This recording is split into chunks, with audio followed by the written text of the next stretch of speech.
चलिए स्टूडेंट, आज के इस वीडियो में हम बात करेंगे हाइपोथैलेमस की, जो कि हमारे ब्रेन का एक इम्पॉर्टेंट पार्ट है। साथ ही यह हमारी बॉडी में एक एंडोक्राइन ग्लैंड की तरह भी काम करता है। इसके पहले आपने क्लास 10th में भी हाइपोथैलेमस के बारे में पढ़ा है, लेकिन जब हम बात करें क्लास 11th और नीट जैसे एग्ज़ाम की, तो हाइपोथैलेमस की इम्पोर्टेंस और बढ़ जाती है, क्योंकि हाइपोथैलेमस हमारी एनसीईआरटी बुक के chapter number 21 neural control and coordination और chapter number 22 chemical coordination and integration दोनों का ही एक इम्पॉर्टेंट टॉपिक है। जहां न्यूरल कंट्रोल एंड कोऑर्डिनेशन के हिसाब से हाइपोथैलेमस फोरब्रेन का एक पार्ट है, वहीं केमिकल कोऑर्डिनेशन की बात की जाए तो हाइपोथैलेमस एक इम्पॉर्टेंट एंडोक्राइन ग्लैंड है। हम इस वीडियो में आज हाइपोथैलेमस के as a endocrine gland importance को समझने वाले हैं। सबसे पहले हम हाइपोथैलेमस की पोजीशन के बारे में समझते हैं। एनसीईआरटी में दिया है the hypothalamus is the basal part of diencephalon. अब आपको ये मालूम होना चाहिए कि डायनसेफेलॉन हमारे फोरब्रेन के सामने वाले पार्ट का निचला हिस्सा है। इसी हिस्से में हमारा हाइपोथैलेमस प्रेजेंट होता है। अब हम हाइपोथैलेमस की पोजीशन के बारे में डिटेल में बात करें तो हाइपोथैलेमस टेलेंसेफेलॉन और मिड ब्रेन के बीचों बीच प्रेजेंट होता है। ये एनसीईआरटी में नहीं दिया है, आपको सिर्फ एनसीईआरटी की बात याद रखना है। हमने एनसीईआरटी की लाइंस को अलग से मेंशन कर दिया है, तो आप लोग ध्यान से समझें कि एग्ज़ाम के लिए क्या इंपॉर्टेंट है और क्या नहीं।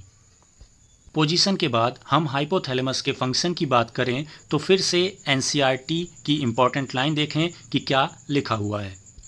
It regulate a wide spectrum of body function, यानी कि हाइपोथैलेमस हमारी बॉडी के फंक्शन को वाइडली अफेक्ट करता है। इसका मतलब यह हुआ कि हाइपोथैलेमस हमारे शरीर की थोड़ी बहुत चीज़ों को नहीं बल्कि बहुत सारे फंक्शन में एक बड़ा रोल प्ले करता है।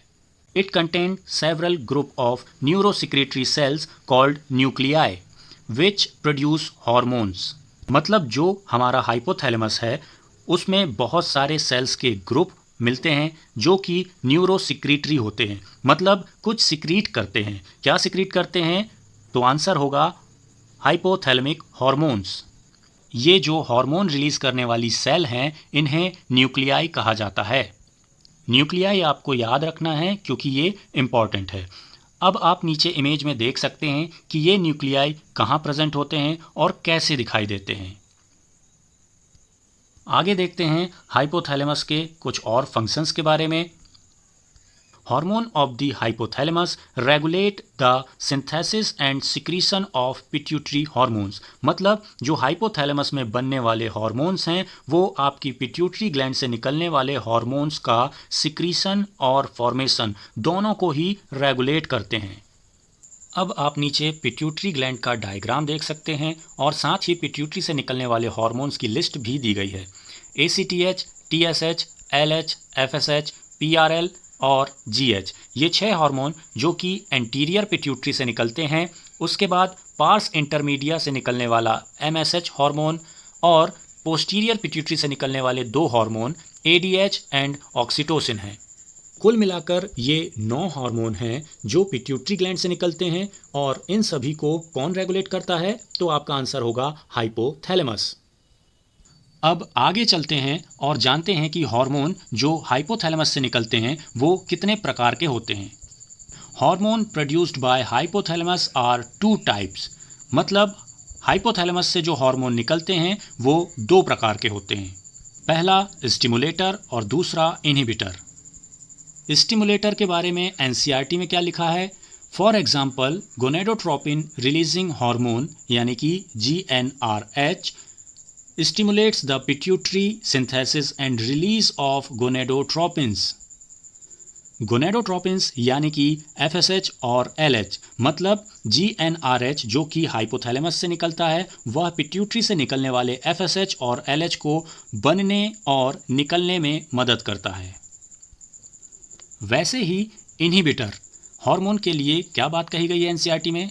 On the other hand somatostatin from the hypothalamus inhibit the release of growth hormone, यानी कि हाइपोथैलेमस से निकलने वाला सोमेटोस्टेनिन पिट्यूटरी ग्लैंड से निकलने वाले ग्रोथ हार्मोन के सिंथेसिस और सिक्रीशन को इनहिबिट करता है, यानी कि रोकता है। अगली स्लाइड में आप देख सकते हैं 3 कैटेगरी दिखाई गई हैं हाइपोथैलेमिक हार्मोन्स की।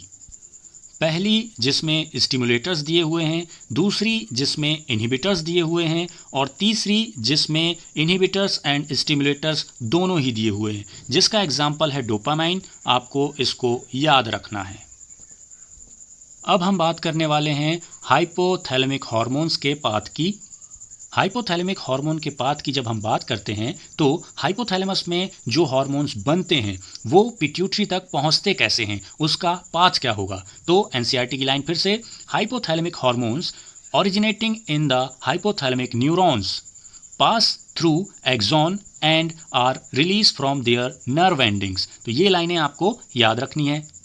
इस बात का क्या मतलब हुआ कि जो हार्मोन हाइपोथैलेमस में बने हैं, यानी कि न्यूक्लियाई में बने हैं, वे सभी हाइपोथैलेमस के न्यूरॉन में एंटर करते हैं, फिर न्यूरॉन के एक्सॉन से होते हुए नर्व एंडिंग में पहुंच जाते हैं और नर्व एंडिंग जो कि पिट्यूटरी ग्लैंड से जुड़ी होती है उनके थ्रू हार्मोन रिलीज करते हैं। दूसरे डायग्राम में आप देख सकते हैं 2 तरह के न्यूरॉन्स प्रेजेंट हैं। पहला जो कि इनडायरेक्टली अटैच है आपकी पिट्यूटरी ग्लैंड से, और दूसरा जो आपकी पिट्यूटरी ग्लैंड से डायरेक्टली अटैच है। डायरेक्ट और इनडायरेक्ट पाथ को थोड़ा और समझने की कोशिश करते हैं। According to NCERT, hypothalamic hormone reach the pituitary gland through a portal circulatory system and regulate the function of anterior pituitary.